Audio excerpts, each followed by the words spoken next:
பெண்களுக்கு பாதுகாப்பே இல்லையா தமிழ்நாட்டுல? வட இந்தியாவை தான் சொல்லுவாங்க, பீகார்ல அப்படி நடக்குது, ராஜஸ்தான்ல அப்படி நடக்கிறது, மேற்கு வங்காளத்துல அப்படி நடக்குதுன்னு. பெண்களுக்கு பாதுகாப்பு இல்லாத மாநிலமாக 4வது இடத்துல இருக்குது தமிழ்நாடு. வெக்கக்கேடு. பாதி % பெண்கள் தானே இருக்கிறோம். எங்களுக்கு பாதுகாப்பு கொடுக்கல, ஆனா அரெஸ்ட் பண்ணதுக்கு இவ்வளவு பேர் வந்திருக்கீங்களே, எப்படி இருக்கிறீங்க? மனசாட்சி இல்லையா? இன்னும் எத்தனை குழந்தைங்களை காவு வாங்குவீங்க? எத்தனை குழந்தைங்க சாவணும் உங்களுக்கு? எத்தனை பெண்கள் பலியாகணும் உங்களுக்கு? ஒரு அபார்ட்மெண்ட் வீட்டுல குழந்தைங்களை வச்சுக்க முடியல, அங்க நடக்குது பாலியல் வன்கொடுமை. பள்ளிக்கூடத்துக்கு அனுப்ப முடியல. 3 வயசு குழந்தை, 6 வயசு குழந்தை, 10 வயசு குழந்தை. பால் சொசைட்டில போய் பால் ஊத்திட்டு வர ஒரு பொண்ணை போய் பாலியல் வன்கொடுமை செய்து கொண்டு இருக்கிறாங்க. வெறும் பந்தோபஸ்து தான் உங்க வேலையா? பந்தோபஸ்துக்கு தான் போவீங்களா? பாதுகாப்பு கொடுக்க மாட்டீங்களா? பெண்களுக்கு பாதுகாப்பே இல்லையா தமிழ்நாட்டுல?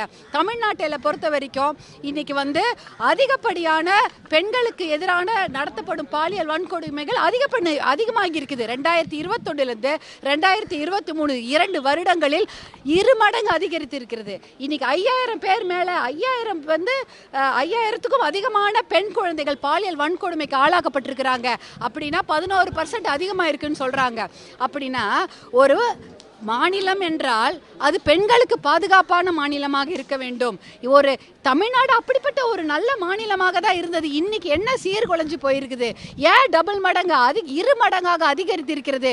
வட இந்தியாவை தான் சொல்லுவாங்க, பீகார்ல அப்படி நடக்குது, ராஜஸ்தான்ல அப்படி நடக்கிறது, மேற்கு வங்காளத்துல அப்படி நடக்குதுன்னு. இன்னைக்கு பெண்களுக்கு பாதுகாப்பு இல்லாத மாநிலமாக 4வது இடத்துல இருக்குது தமிழ்நாடு. வெக்கக்கேடு. அப்புறம் என்னதான் இங்க காவல்துறையும் சட்டத்துறையும் அரசாங்கமும் செஞ்சுட்டு இருக்காங்க? பாதி % பெண்கள் தானே இருக்கிறோம். எங்களுக்கு பாதுகாப்பு கொடுக்கல, ஆனா அரெஸ்ட் பண்ணதுக்கு இவ்வளவு பேர் வந்திருக்கீங்களே, எங்களுக்கு பாதுகாப்பு கொடுக்க எத்தனை பேர் வந்திருப்பீங்க? தனியா நடக்கும்போது அந்த பெண்ணுக்கு பாதுகாப்பு கொடுக்க ஒருத்தர் வந்திருந்தா கூட இந்த பாலியல் வன்கொடுமைகள் நடந்திருக்காது இல்லையா? ஆனா இதையெல்லாம் பார்த்துட்டு சும்மா இருக்கிறீங்க. எப்படி இருக்கிறீங்க? மனசாட்சி இல்லையா? எனக்கெல்லாம் கொதிக்குது. இன்னும் எத்தனை குழந்தைங்களை காவு வாங்குவீங்க? எத்தனை குழந்தைங்க சாவணும் உங்களுக்கு? எத்தனை பெண்கள் பலியாகணும் உங்களுக்கு? எத்தனை இளம் விதவைகள் செத்து போனோம்? குற்றவாளிகளையும் பிடிக்க முடியல, அவங்களுக்கு தண்டனையும் கொடுக்க முடியல, சட்டத்து மூலமா அவங்களுக்கு ஒரு விடிவு காலமும் கிடைக்கல.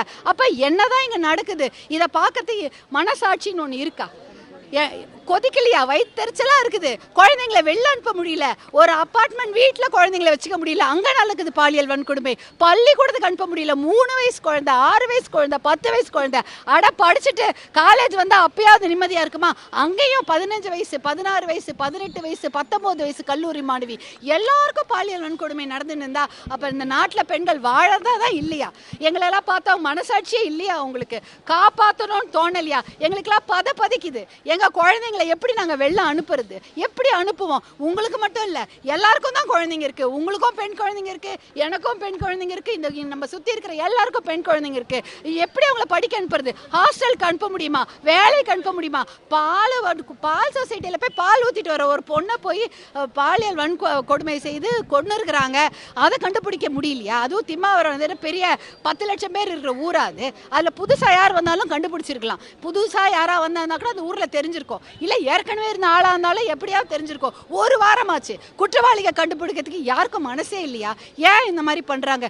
இப்பதான் இவ்வளோ பெரிய போராட்டம் நடந்த பிறகு, இத்தனை பேர் சண்டை போட்ட பிறகுதான் இன்னைக்கு அந்த ஞானசேகரன் என்ற ரிப்பீட்டட் அஃபெண்டர், ஹிஸ்டரி ஷீட்டர்னு சொல்லுவாங்க, மறுபடி குற்றம் செய்யக்கூடிய ஒரு மனநோயாளி அந்த ஆளு.